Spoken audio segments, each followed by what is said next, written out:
প্রিয় বন্ধুরা, ঈদ সালামি নিয়ে আপনাদের বাড়ির আশেপাশে যাচ্ছি। আজও রয়েছি কলতাপাড়া গরিপুরে এক ছোট ভাইয়ের সাথে দেখা। আসসালামু আলাইকুম। ওয়ালাইকুম আসসালাম। সালেহিন ভাইজানকে চিনো? জি চিনি তো। সালেহিন ভাইজানের সর্বশেষ কোন ভিডিও দেখা হয়েছে? সালিন ভাইজানের সর্বশেষ ওই যে একটা মিউজিক, মানে একটা রুমের মধ্যে মিউজিক বাজাইতেছিলেন, সেই ভিডিওটা দেখছি আর কি। তার মানে প্রিয় দর্শক, উনি সব ভিডিওই দেখে। তো সালেহিন ভাইজানের পক্ষ থেকে যদি ঈদ সালামি দেওয়া হয়, রাগ করবা?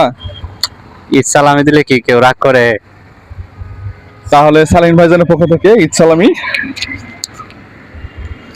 ঈদ সালামি পাওয়ার পর কেমন লাগতেছে? ঈদ সালামি পাওয়ার পর তো ভালো লাগতেছে, কিন্তু মার্কেট যদি বাজেটের ভিতরে মার্কেট না হয় তাহলে তো আবার ভালো লাগতেছে না, কারণ আমি তো আপনার রেগুলার ভিডিও দেখি, আপনার একজন বড় ফ্যান। এটাতে শপিং না করা গেলেও হালকা চা পান নাস্তা করা যাবে।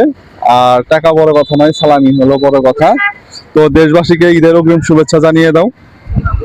সকলকে জানাই ঈদের অগ্রিম শুভেচ্ছা, ঈদ মুবারক। প্রিয় বন্ধুরা, আপনারা পেতে পারেন ঈদ সালামি। কোন এলাকা থেকে আমার ভিডিওটি দেখতেছেন অবশ্যই কমেন্ট করে জানান, চলে যাব আপনার এলাকায়। ভালো থাকবেন, সুস্থ থাকবেন, নিরাপদে থাকবেন। আল্লাহ হাফেজ।